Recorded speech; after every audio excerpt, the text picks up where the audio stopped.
On a recent early morning, I sat on the floor beside my daughter Ella, writing in my journal as she stretched and bounced in a desperate and unsuccessful attempt to reach her favorite butterfly finger puppet. Aware of Ella's growing frustration, I wrote about my own frustration with the speed at which I am moving toward one of my primary goals. Just as I wrote that, Ella's persistence overcame the force of inertia and caused her to fly forward toward the butterfly, landing face down, sprawled out, right hand beside her intended target.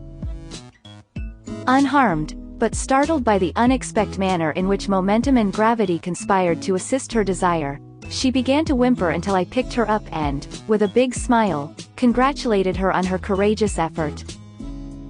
As a charter member of the There Are No Coincidences school, I could not ignore the timing of Ella's faceplant.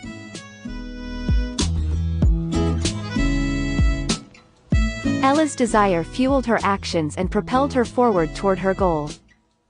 Without the power of her desire, she probably would not have persisted, let alone breached the barrier of inertia between her and the pink and yellow butterfly. A quick review of my goal revealed that the desire which had originally fueled me was hidden. I could feel its presence deep down inside me, but it was not actively fueling my intention. Desire can be a scary thing. As children and young adults, we may have reached for what we wanted only to be rebuffed by parents and teachers and bosses. We discovered that it is easier, less disappointing, to keep our desires hidden from others. Unfortunately, from there it is far too easy for our desires to become hidden from ourselves. In Crossing the Unknown Sea, David White reminds us that the Latin root of desire is decider or of the stars. He continues, to have a desire in life literally means to keep your star in sight, to follow a glimmer, a beacon, a disappearing will-o'-the-wisp over the horizon into some place you cannot yet fully imagine. A deeply held desire is a star that is particularly our own. It might disappear for a while, but when the sky's clear we catch sight of it again and recognize the glimmer. My personal sky had clouded over and I had lost sight of the star of my desire. It was not that my goal was wrong, but rather that I had lost touch with the guiding, shining light of desire that had originally drawn me to it. The path leading to our goals often requires a leap of faith along the way. And occasionally when we take that leap we end up flat on our face just like little Ella. We cannot always know the manner in which our goals will be realized. The universe conspires to connect us with our dreams and desires in unknown and unknowable ways. The fear of that unknowing can cause us to swerve off course, to lose sight of our desires. In pursuing my goal, I had run, full speed ahead, right up to the cliff edge of the unknown, fully intent on taking that giant step.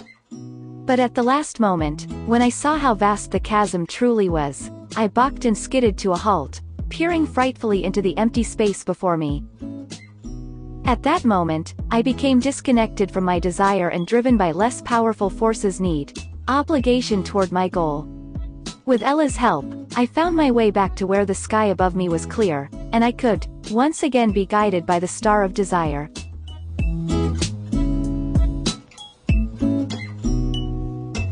And just as a navigator on an ocean voyage, you must constantly check your course. Are you still following your guiding star?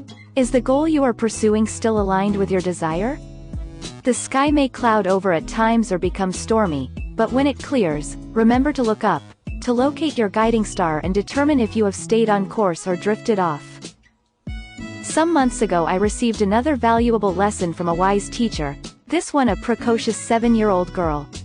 "What do you do?" she asked me. "I'm a life coach," I said. "What's that?"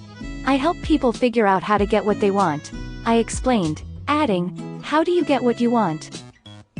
She gave me an answer that made me realize how truly complicated we adults make the simplest things.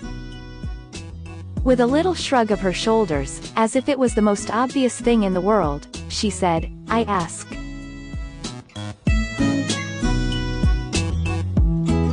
But remember, you cannot ask for what you want if you do not know what that is.